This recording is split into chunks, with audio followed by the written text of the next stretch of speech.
¿Qué tal, amigas y amigos? ¿Cómo están?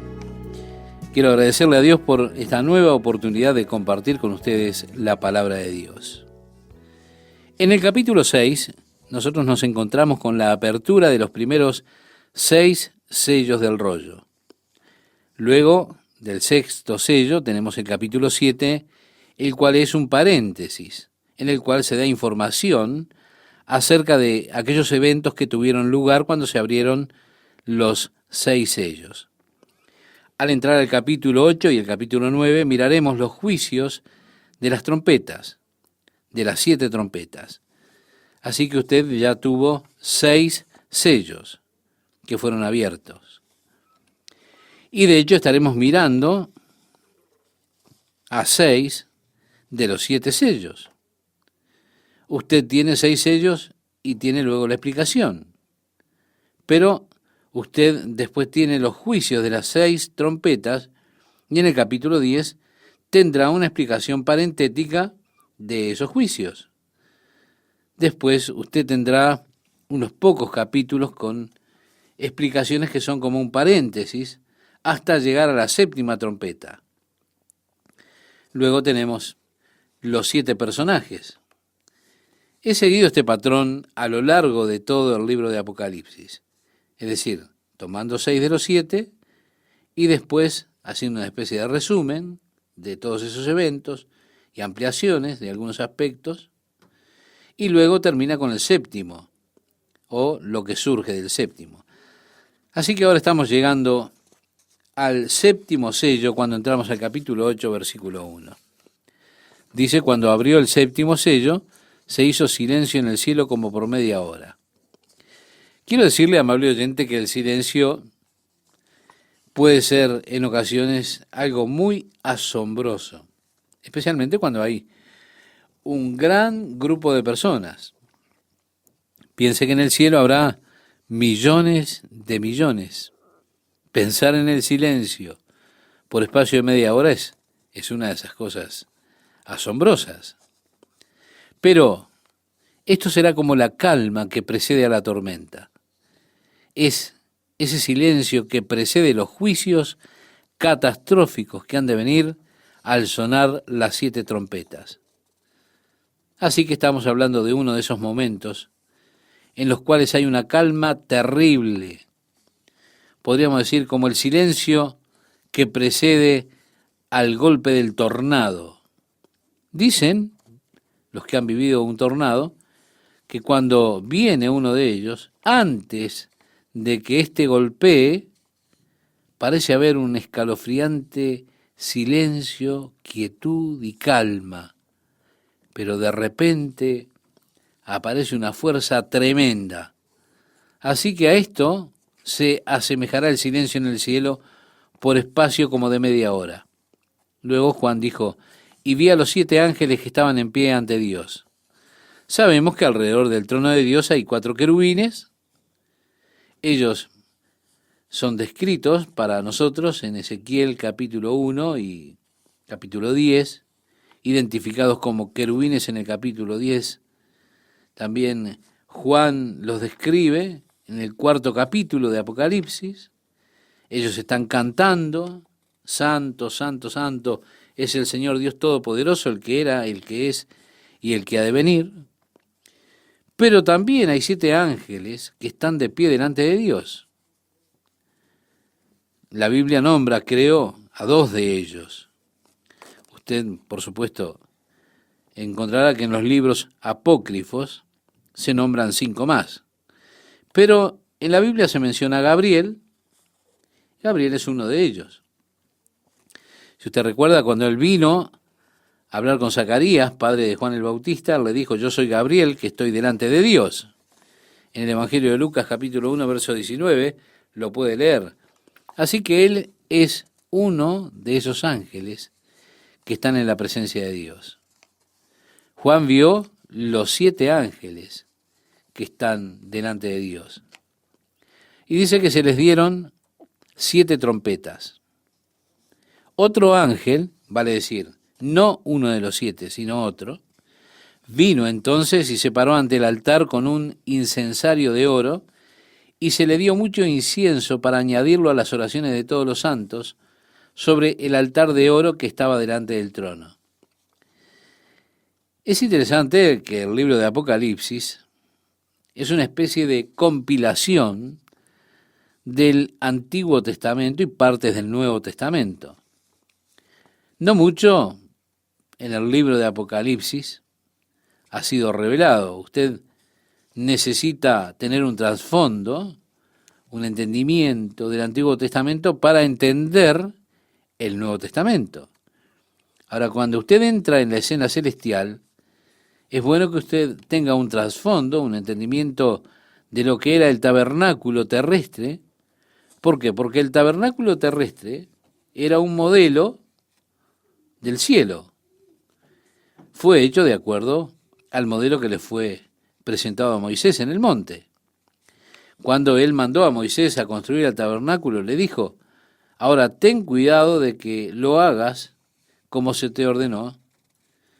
Y la razón para el cuidado es que usted tiene el modelo de ese tabernáculo en el cielo, ¿sí? Es el modelo del cielo y del trono de Dios. Por eso, si usted quiere tener una idea de cómo es el cielo y el trono de Dios, va a necesitar ir de regreso a estudiar cómo era el tabernáculo. Sabemos que en el tabernáculo había un lugar santísimo con las tablas, los panes de la propiciación. Sí, estaban las tablas de Moisés, las tablas de la ley y los panes de la proposición. Estaba el altar del incienso, las 7 lámparas, los 7 candeleros sobre una base única. Entre el lugar santo y el lugar santísimo, una cortina muy gruesa, el velo, para impedir al pueblo entrar al lugar santísimo. Podía entrar solamente un día al año, en el día de la expiación, solamente un hombre, el sumo sacerdote. Cuando él entraba al lugar santísimo, lo hacía para interceder por el pueblo de Dios. Dentro del lugar santísimo estaba el arca del pacto, toda forrada de oro, cubierta por una tapa de oro que se llamaba el trono de gracia. Sobre ella allí había 4 querubines, que son los querubines que están alrededor del trono de Dios. Así que usted tiene el modelo del trono de Dios allí en el lugar santísimo del tabernáculo, donde el sacerdote entraba una vez al año a la presencia misma de Dios. Bien, al entrar al lugar santísimo, él debía tener el incensario de oro, debía haber tomado las brasas ardientes del altar y haberlas puestas en el incensario, a la mano derecha.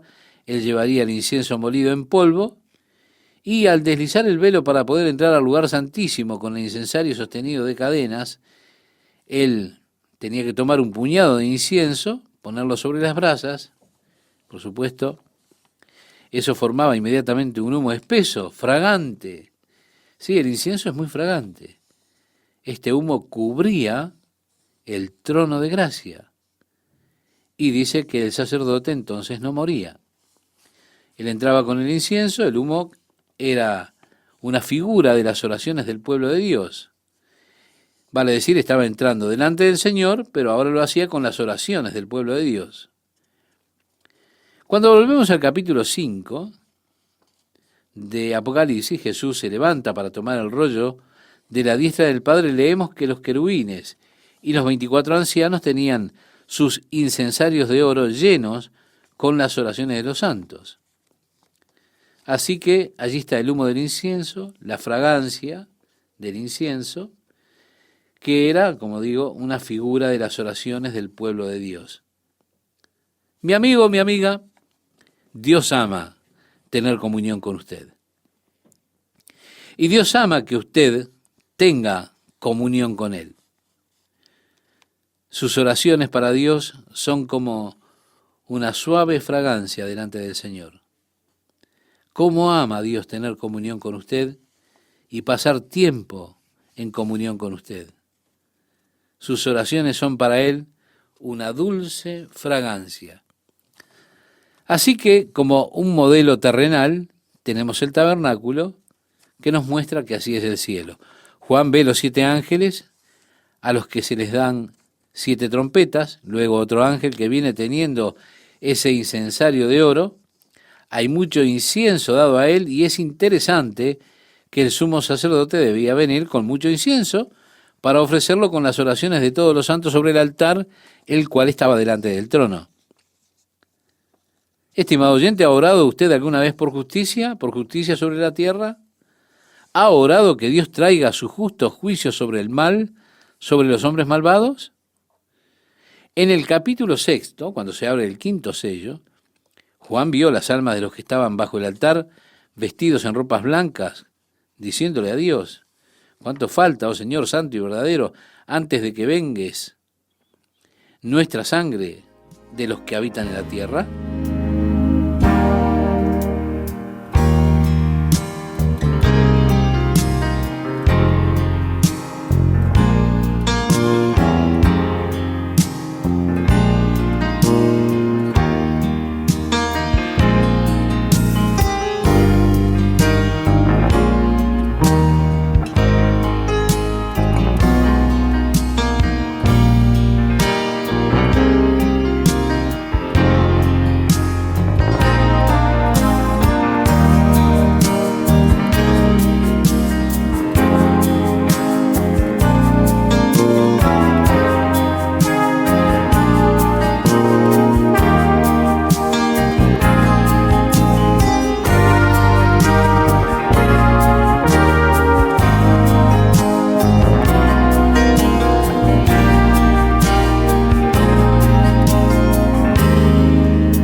Sí, ellos habían sido muertos, habían sido martirizados por el testimonio de Jesucristo, por no querer adorar al anticristo, por no querer seguir su programa.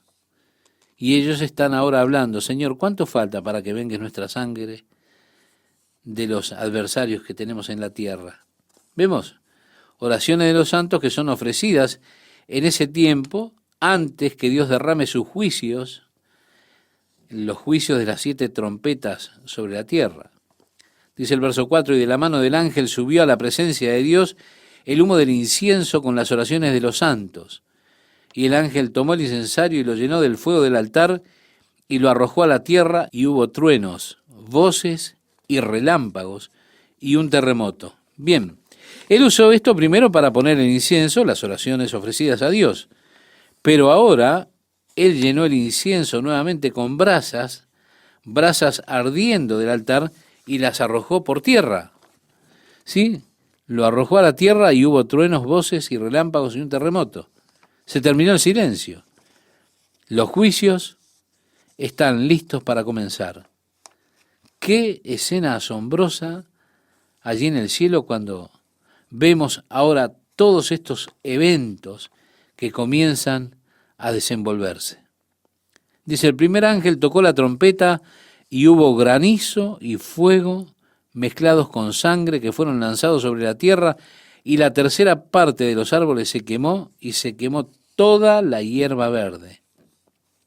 El primero de los juicios ha de atacar a lo que fue la primera creación de Dios sobre la tierra, cuando luego de separar Dios las aguas y la tierra seca, Dios creó las plantas, los árboles sobre la tierra en ese tiempo. Fueron las primeras creaciones de Dios sobre esta tierra. Son los primeros entonces que han de experimentar los juicios de Dios cuando destruya 1/3 de los árboles y todo el pasto sobre la tierra. Un fuego tremendo.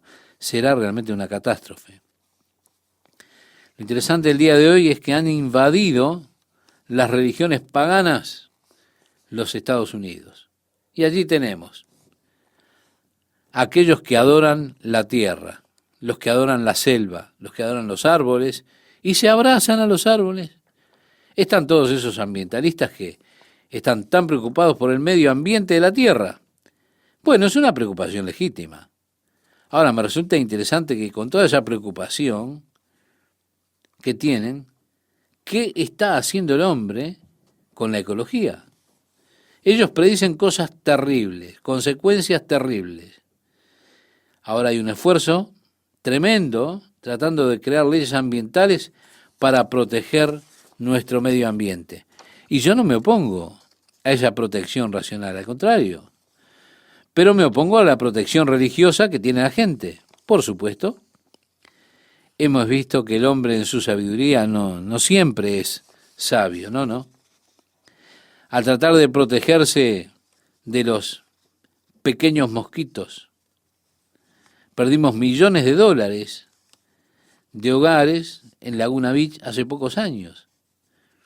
El hombre tratando de controlar la naturaleza, no podemos controlarla. Pero el hombre, no obstante, está tratando de controlar las cosas. Mi amigo, cuando Dios envíe el primer juicio de la trompeta, todo habrá de descontrolarse. Fuego mezclado con sangre. Fue lanzado sobre la tierra, la tercera parte de los árboles se quemó. El segundo ángel tocó la trompeta y como. Yo quiero que usted note esa palabra, y como, esa expresión. Hay personas que dicen que el libro de Apocalipsis es todo simbólico. Por lo tanto, usted no tendría que gastar su tiempo tratando de leerlo porque es simbólico y no siempre podemos entender los símbolos. Pero los símbolos son siempre representaciones de algo que es real. Y aquí está Juan en su día, unos 2000 años atrás. Juan está teniendo una visión de cosas que aún no han acontecido. Él está mirando al futuro. Ahora, si usted estuviese viviendo en aquellos días de Juan, donde el modo más rápido de transporte que había era un caballo, y usted tiene una visión de lo que ocurre en el año 1950, o 1950 años más tarde, mejor dicho, usted, ¿cómo habría de describir lo que ve? Por ejemplo, si se le hubiese mostrado lo que son los misiles, los tanques de guerra disparando sus cañones, ¿cómo hubiera hecho usted en aquel momento para describir todo eso? Juan está teniendo una visión de cosas futuras, por lo tanto tiene que describirlas como cosas que le son familiares, usando palabras que le son familiares a él. Así que cuando Juan describe algunas de estas cosas, siendo ellas solo una explicación interesante, ¿verdad? Que Juan dice que ellas son como. En otras palabras, no eran sino que eran como. No eran, dice, sino que eran como. Como usted puede ver, eran como él lo vio. Él vio que parecía como una gran montaña de fuego. Sí, era como una gran montaña, no era una gran montaña. Quiero reiterar esto, no era, sino era como una gran montaña de fuego. Así que usted podía visualizarlo en su mente para decir, es como si fuera una gran montaña ardiendo en fuego, fue precipitada en el mar, y la tercera parte del mar se convirtió en sangre, y murió la tercera parte de los seres vivientes que estaban en el mar, y la tercera parte de las naves fue destruida. Mi amigo, ¿puede usted imaginar qué tremenda devastación vendrá con el juicio de esta segunda trompeta? Realmente es para pensarlo. ¿Qué tal, amigos? ¿Cómo están? ¿Han pasado bien? Bueno, espero que sea así y que Dios esté bendiciendo la vida de cada uno de ustedes. Dios golpea el mar con esta señal, lo que luce como una gran montaña de fuego, fuego ardiente, que ahora es echado en el mar. ¿Qué es lo que hace? Contamina el mar y así una tercera parte de las criaturas del mar mueren. Una tercera parte de las naves han de hundirse. Un tercio del mar se vuelve sangre cuando suena la tercera trompeta. Es interesante que acontezca todo esto en tercios y sobre los ríos, los mares, todas las fuentes de agua. Dice, el tercer ángel tocó la trompeta y cayó del cielo una gran estrella ardiendo como una antorcha, y cayó sobre la tercera parte de los ríos y sobre las fuentes de las aguas, y el nombre de la estrella es ajenjo, y la tercera parte de las aguas se convirtió en ajenjo. La tercera cosa que Dios ataca con este juicio es las fuentes de agua de la tierra. El hombre ha hecho bastante buen trabajo, por decirlo de alguna manera, contaminando los ríos, los manantiales de agua, todo lo demás. Así que estamos viviendo en un área que verdaderamente será desierta. Podríamos decir así. Es casi un desierto ahora y será evidentemente un área desértica. Aquí en California no hay suficiente lluvia que caiga durante el año para mantener toda la población. Dependemos del agua que es importada al sur desde la parte norte del estado y también dependemos del agua del río Colorado, pero se puede imaginar lo que ha de ocurrir cuando Dios ataque con su juicio el agua dulce de la tierra, los lagos de agua dulce, los ríos de agua dulce, volviéndolos venenosos de alguna manera para que ellos no sean potables. ¿Se puede imaginar usted lo que sucederá en la tierra cuando una tercera parte de todo este sistema hídrico sea contaminado y los hombres no puedan beber agua? Como dije, usted no querría estar por aquí. Y gracias a Dios, usted que no querrá estar aquí puede no estar. Dios ha provisto y ha de seguir proveyendo para que su iglesia escape. Él ha provisto la vía de escape cuando Jesús venga en busca de ella. Ahora tenemos aquellos que enseñan que la iglesia estará en este mundo y que el rapto tendrá lugar cuando sea tocada la séptima trompeta. Ellos tratan de identificar la séptima trompeta con lo que dice en la primera carta del apóstol Pablo a los Corintios, en el capítulo 15, donde se menciona la final trompeta. Pero allí Pablo está hablando acerca del rapto de la iglesia.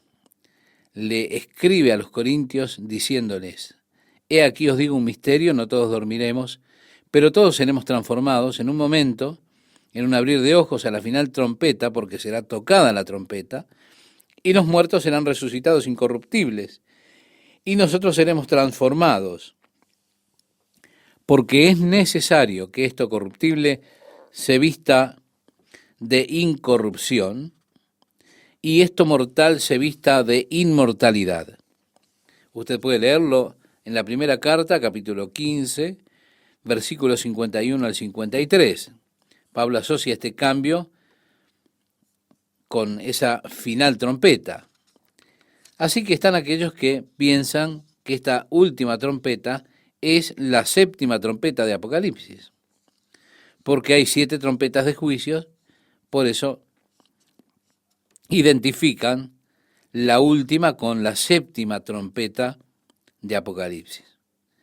Y por lo tanto dicen que estaremos aquí, la iglesia estará aquí para pasar a través de todas estas calamidades que traerán los juicios de Dios que han de ser derramados sobre la tierra, pero estaremos aquí mostrándoles en las lecciones que siguen cómo no tiene ninguna relación en absoluto la última trompeta de Apocalipsis con la mencionada en la primera carta a los Corintios, capítulo 15, que hemos dado lectura.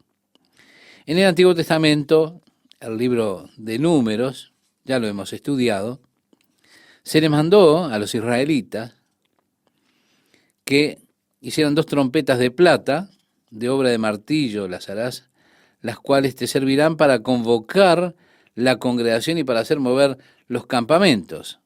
Usted recuerda, Dios le ordenó esto a Moisés, en el capítulo 10, verso 2 del libro de Números. Ahora, al tiempo cuando Israel iba pasando a través del desierto, no tenían, evidentemente, sistemas de amplificación como tenemos en nuestros días. Por eso el sonido que podía ser escuchado a través del área era el de las trompetas. Por eso fueron usadas las trompetas cuando llegaba el momento que tenían que levantar el campamento y moverse.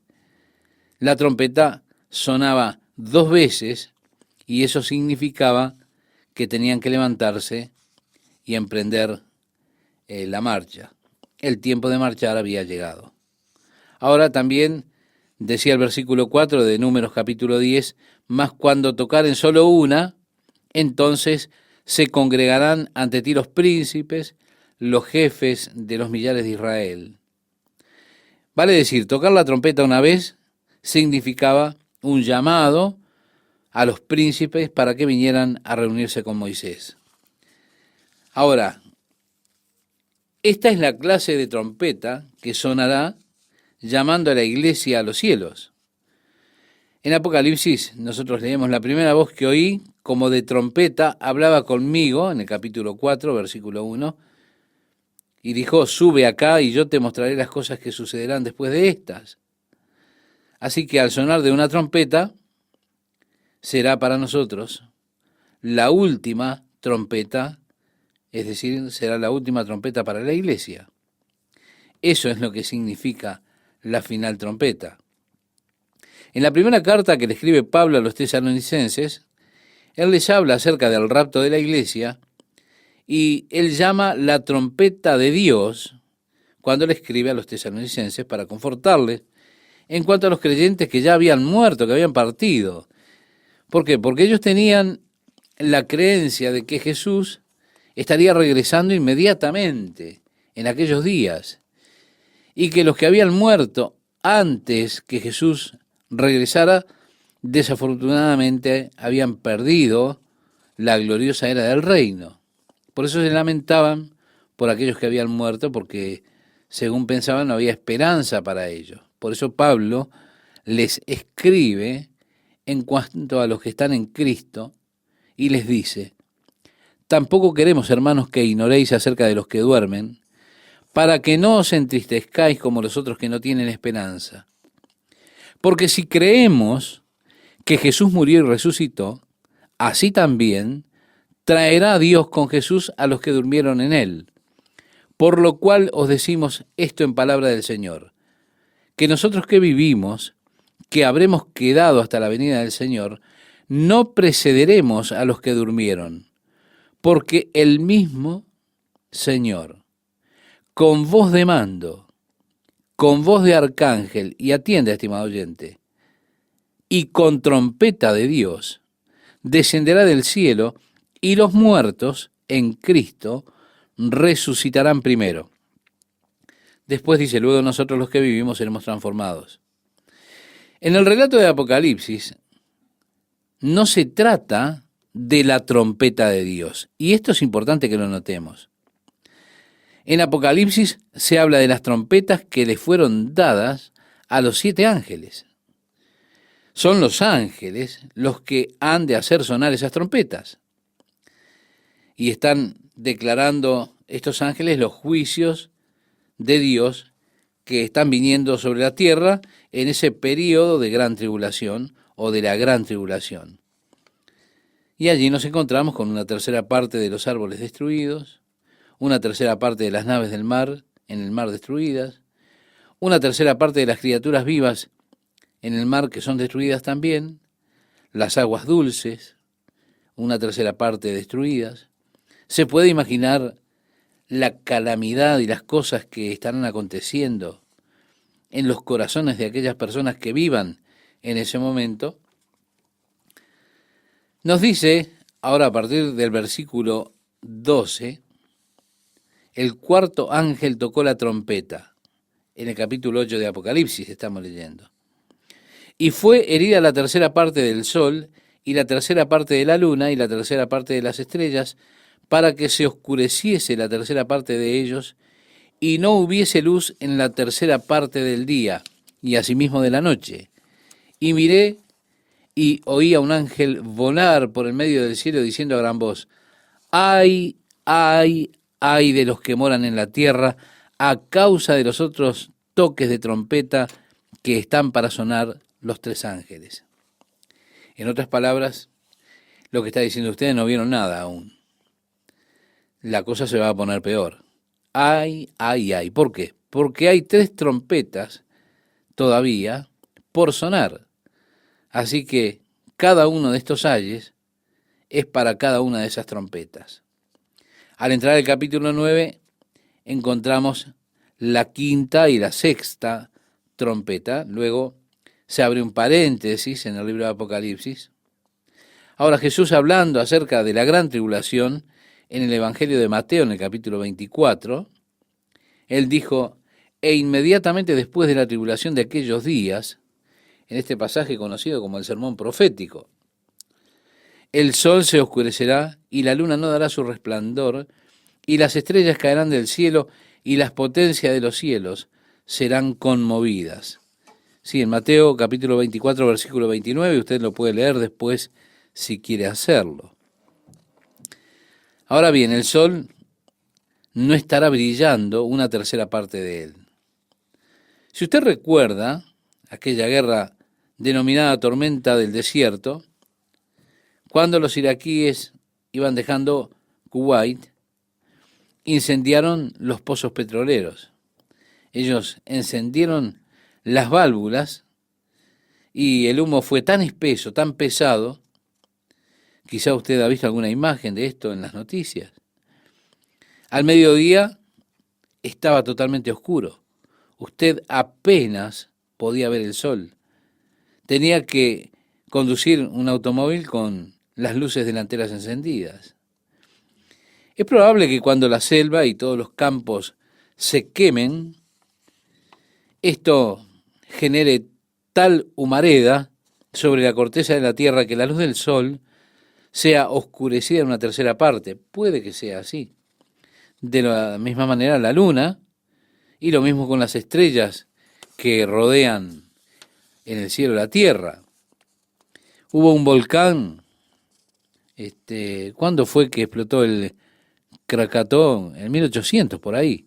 Y la explosión de ese volcán en el Pacífico Sur fue tan grande que por más de un año los atardeceres fueron coloreados alrededor del mundo con el polvo que todavía estaba en la atmósfera como resultado de la explosión de ese volcán. El sonido de la explosión fue tan tremendo que se escuchó a 1000 millas de distancia. Es decir, podríamos hablar de un anticipo de lo que ha de venir. El sol se oscureció, las estrellas, la luna, en una tercera parte. ¿Se da cuenta? Cuando el sol se oscurece en un eclipse, al mediodía tenemos esa oscuridad. En mi caso nunca he visto un eclipse total, he visto eclipse parcial. Hay algo que resulta extraño cuando el sol es oscurecido, cuando la luz del día no es verdaderamente como la conocemos. Realmente es asombroso. Los juicios de Dios, ¿cómo han de proceder? Pero mire, esto es el comienzo de esos juicios.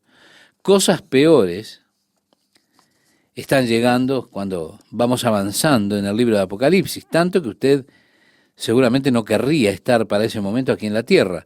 Bueno, yo le doy gracias a Dios que no estaré aquí. Jesús dijo: velad pues en todo tiempo, orando que seáis tenidos por dignos de escapar de todas estas cosas que vendrán y de estar en pie delante del Hijo del Hombre. Y esa es mi oración, estimado oyente, que Dios me escuche mi oración cuando oro. Jesús estará dirigiendo esos juicios, Él estará a cargo, Él ha tomado el control de aquel rollo del capítulo 5, si usted recuerda, y ha comenzado a romper los sellos. Él es el único que ordena todos estos eventos. Reitero, está completamente a cargo de todo el juicio. Jesús dijo: porque el Padre a nadie juzga, sino que todo el juicio lo dio al Hijo, para que todos honren al Hijo como honran al Padre. El que no honra al Hijo, no honra al Padre que le envió, decía Juan en su Evangelio en el capítulo 5, versos 22 y 23. En el libro de los Hechos que hemos estudiado, en el capítulo 10, versos 42, dice: y nos mandó que predicásemos al pueblo y testificásemos que Él es el que Dios ha puesto por juez de vivos y muertos. El apóstol Pablo, escribiéndole a los romanos, les decía en el día en que Dios juzgará por Jesucristo los secretos de los hombres conforme a mi evangelio. En la carta a los Romanos capítulo 2, verso 16, decía esto. En el libro de los Hechos, también cuando Pablo testifica, él dice, por cuanto ha establecido un día en el cual juzgará al mundo con justicia por aquel varón a quien designó, dando fe a todos con haberle levantado de los muertos. Hechos capítulo 17, verso 31, nos dice esto. Sí, Jesús estará a cargo en los juicios que vendrán sobre esta tierra. Ahora, permítame decirle nuevamente, eso excluye a la iglesia. Él le dijo a sus discípulos, ya no os llamaré siervos, porque el siervo no sabe lo que hace su señor, pero os he llamado amigos, porque todas las cosas que oí de mi Padre os las he dado a conocer. En el Evangelio de Juan capítulo 15, verso 15 decía esto, si Él nos llama amigos y Él nos expone después a esas cosas, bueno, no sé qué tan buen amigo sería, pero porque la iglesia es su novia, Él la ha de quitar de la tierra antes que comience a destruir la tierra y a los hombres que fueron culpables de destruir la tierra. Bien, en la próxima emisión hemos de movernos al primero de los ayes, donde vemos en los juicios de Dios la quinta, la sexta trompeta que han de venir sobre la tierra, y todo el infierno irrumpe literalmente en la tierra al entrar al juicio de la sexta trompeta. Las hordas de demonios lideradas por Satanás han de ser liberadas sobre la tierra con consecuencias realmente terribles. Reitero, usted seguramente no querría estar aquí cuando eso acontezca. Créame, usted, si entiende, no querría estar aquí.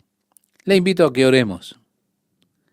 Padre, te agradecemos que nos has advertido de todas estas cosas, que tú eres lento para la ira y grande en misericordia, tan paciente con el hombre, aun con el hombre que es blasfemo y rebelde, Señor. Nosotros vemos cómo el mundo hoy está en total rebelión en contra de tu justa ley. Y vemos, Señor, cómo los hombres ostentan sus prácticas malignas.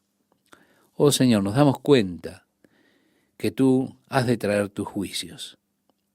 Y también vemos, Señor, que el mundo está preparado para que vengan tus juicios. Cómo se llena la copa, cómo está lista para desbordarse. Señor, el mundo merece tu juicio. Y te agradecemos que no nos has puesto para la ira, sino que has provisto para nosotros un medio para que tu iglesia escape de todas estas cosas que vendrán sobre esta tierra. Oh Señor, que nosotros seamos como aquellas vírgenes sabias, prudentes, preparadas para tu regreso, y que no seamos dejados para enfrentar ese gran día de juicio que vendrá sobre este mundo. Te lo pedimos en nombre de Jesús. Amén. ¿Qué tal, amigas, amigos? ¿Cómo están? Es un gusto para mí estar con ustedes una vez más compartiendo la palabra de Dios. Entramos al 9º capítulo. De hecho, comienza con el verso 13 del capítulo anterior. Después de sonar la cuarta trompeta, el sol se oscurece, la luna y las estrellas. Y miré, dice en el versículo 13, y oí a un ángel. Bien, la palabra que se utiliza allí, que se traduce ángel, en el griego es aetos, que literalmente significa águila. Volando por el medio del cielo, allí, diciendo a gran voz, ay, ay, ay de los que moran en la tierra, a causa de los otros toques de trompeta que están para sonar los 3 ángeles. Básicamente el mensaje que está dando es, bueno, todavía no vieron nada, en comparación a lo que viene. Ay, ay, ay.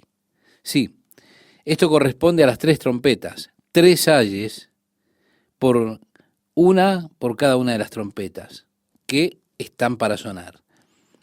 Entramos, como decíamos, al capítulo 9. En el versículo 1 leemos: el quinto ángel tocó la trompeta y vi una estrella que cayó del cielo a la tierra y se le dio la llave del pozo del abismo. Es decir, el pozo sin fondo.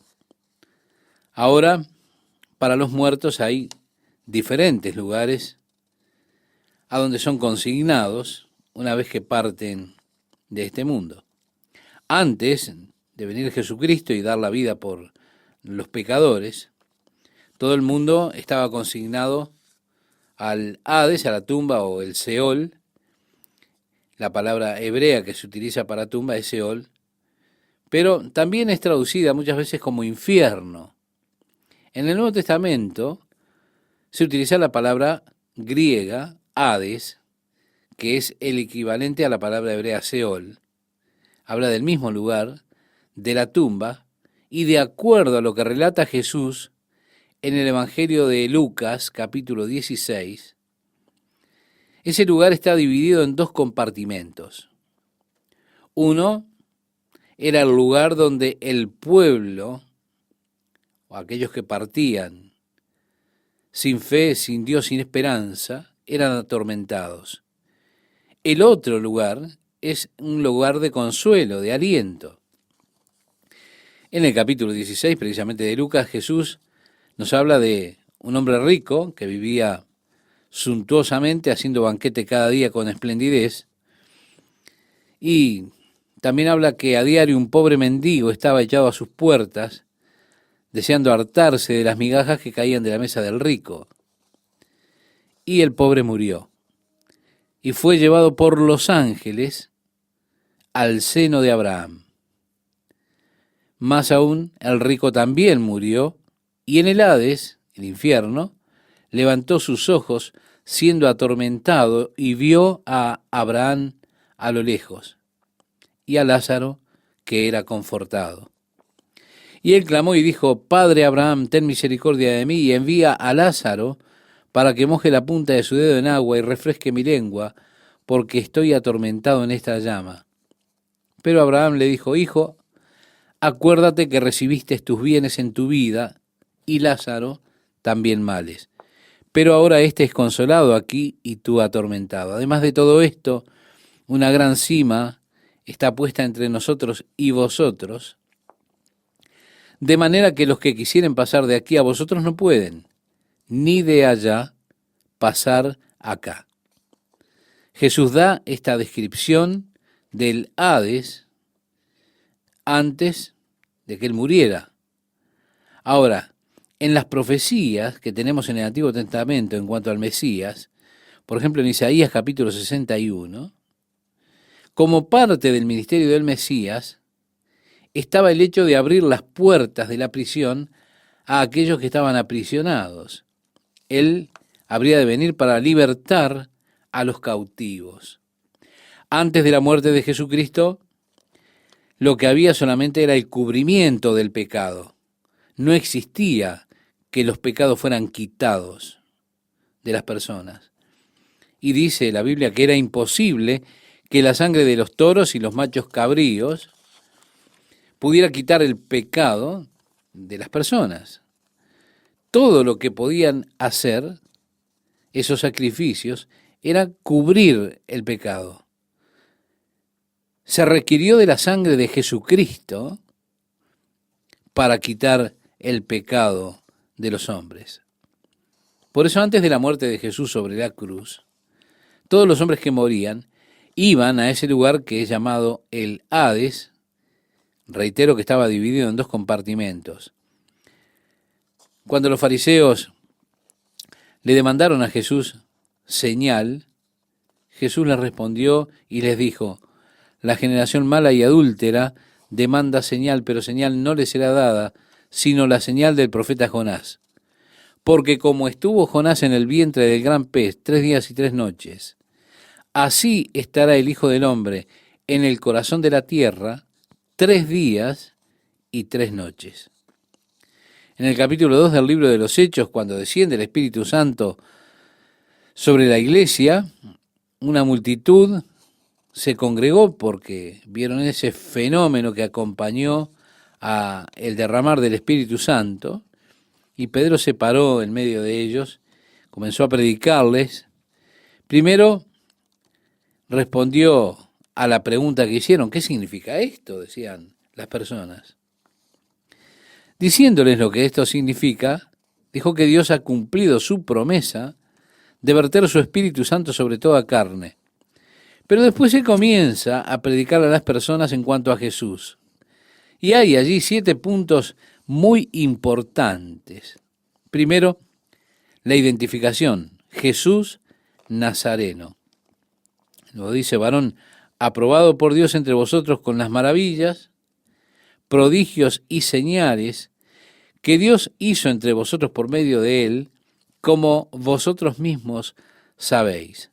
A este, entregado por el determinado consejo y anticipado conocimiento de Dios, prendisteis y matasteis por manos de inicuos, crucificándole, al cual Dios levantó, sueltos los dolores de la muerte, por cuanto era imposible que fuese retenido por ella.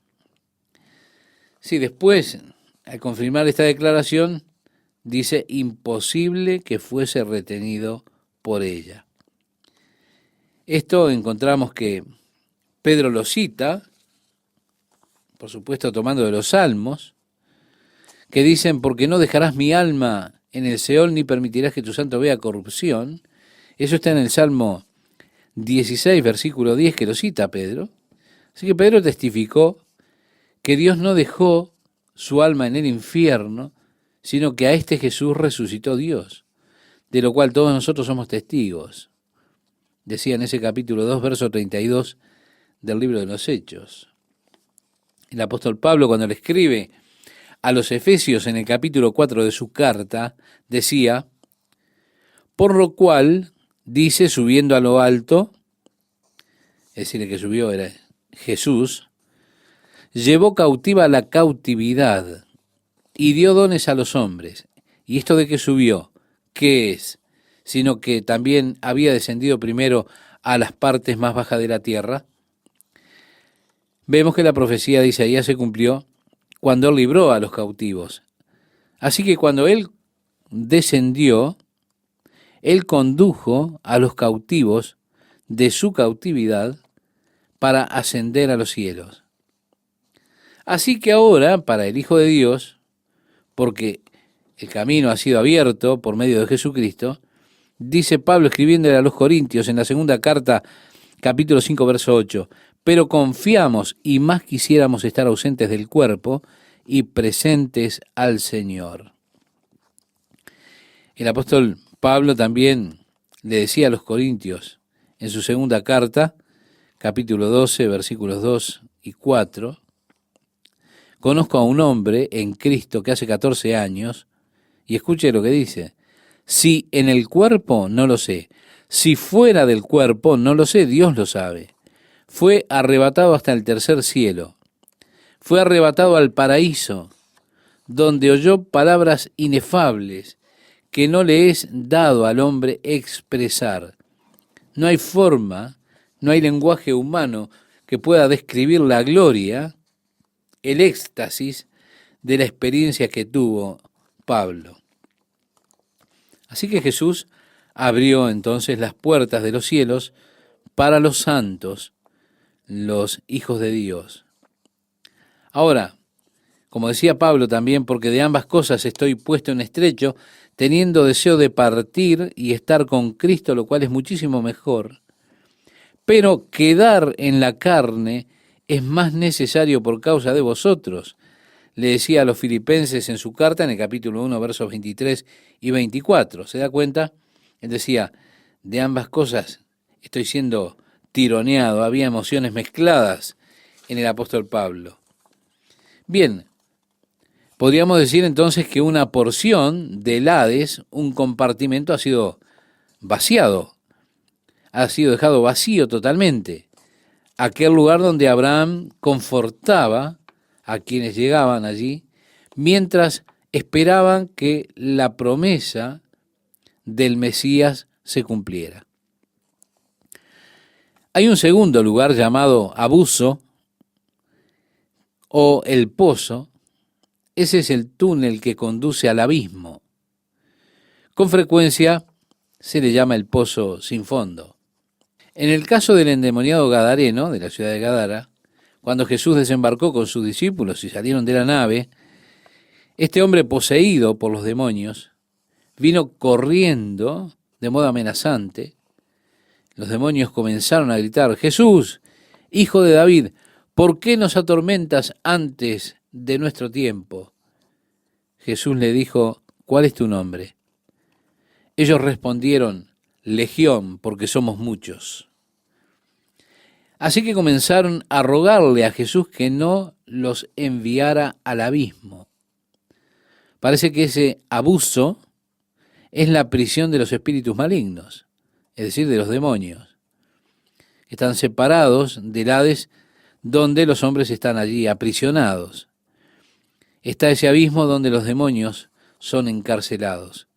Y ellos ruegan a Jesús que no les envíe allí antes de tiempo. Así que él los deja irse y se metieron en un hato de puercos, que luego los despeñaron en la mar de Galilea, y esos puercos se ahogaron. Usted puede recordar la historia.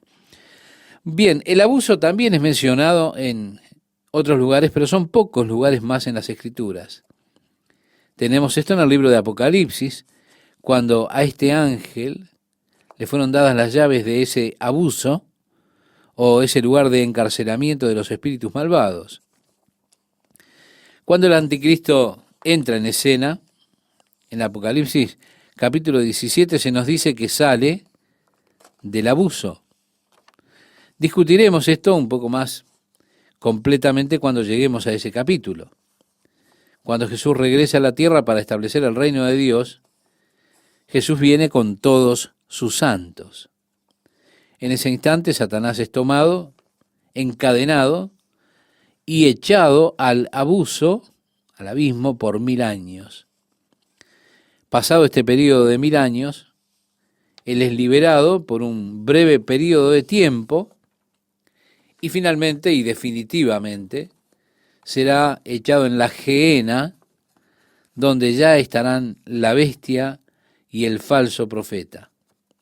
Un día la muerte y el infierno han de dar los muertos que están en ellos para que se paren ante el gran trono blanco en el juicio de Dios, y aquellos cuyos nombres no se hallen escritos en el libro de la vida del Cordero serán echados a esa gehenna. Así que el próximo lugar que tenemos en el Nuevo Testamento, y que muchas veces se traduce como infierno, es la gehenna, así se denomina. Por eso, a menos que usted tenga una concordancia, será difícil saber si el infierno al cual se hace referencia es el Hades o la gehenna. La gehenna es diferente al Hades. Jesús describió este lugar como el lugar de las tinieblas de afuera, donde hay lloro, lamento y crujir de dientes. Es el lugar de encarcelamiento final de los demonios, los espíritus inmundos. Los primeros habitantes de la gehenna serán la bestia y el falso profeta.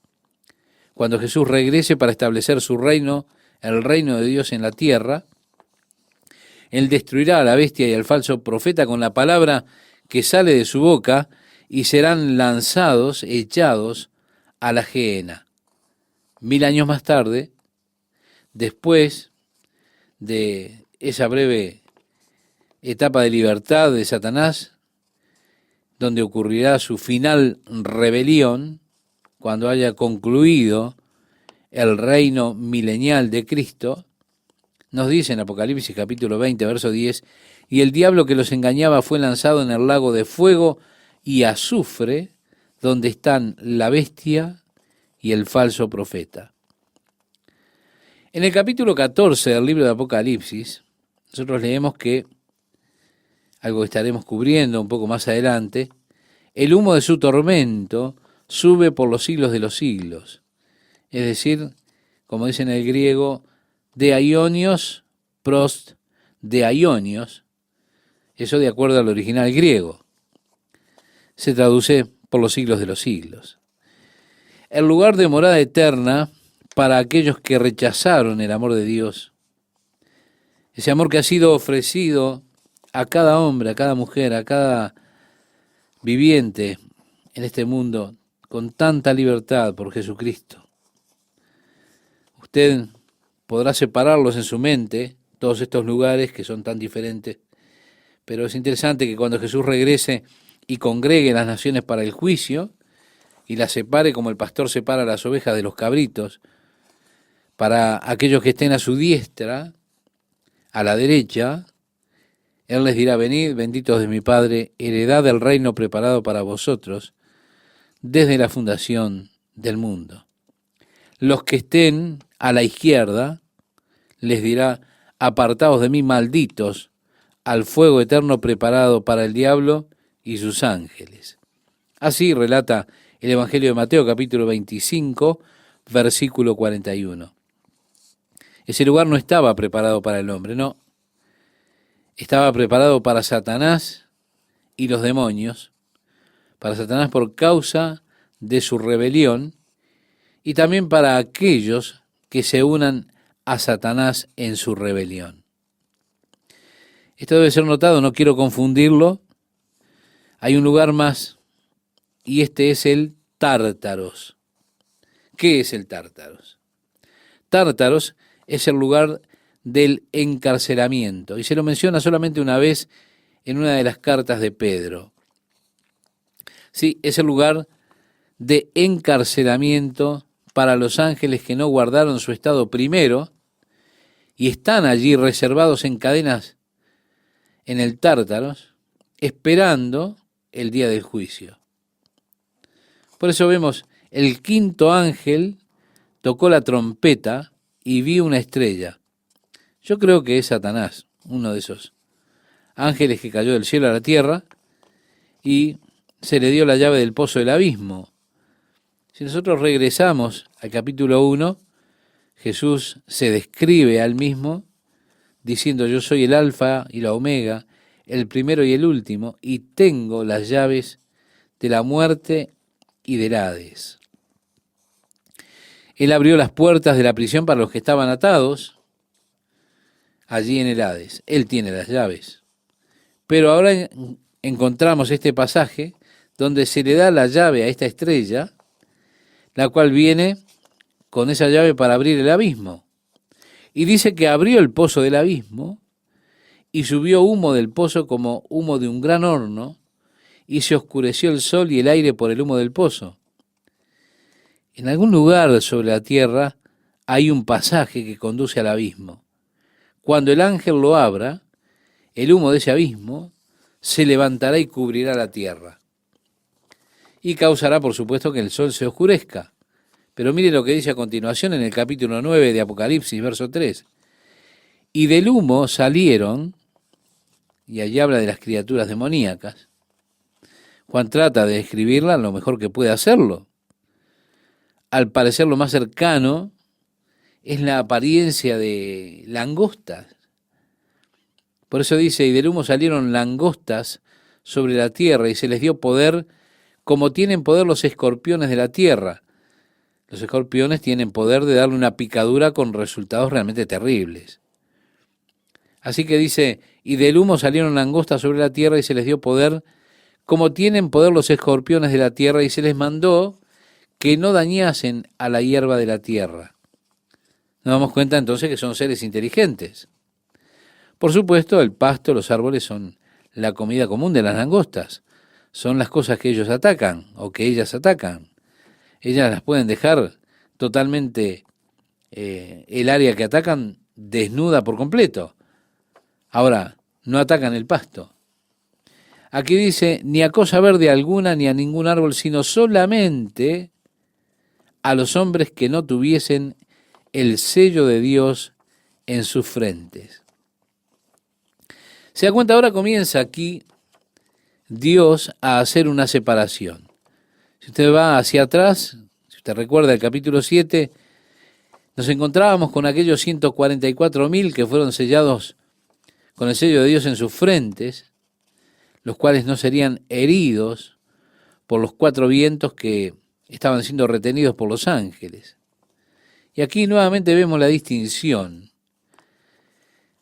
una distinción en la cual abarcan estas criaturas demoníacas que aparecerán y que no les es permitido hacerle daño a esos 144.000, no les es permitido atormentarlos con sus aguijones porque están sellados en sus frentes por Dios.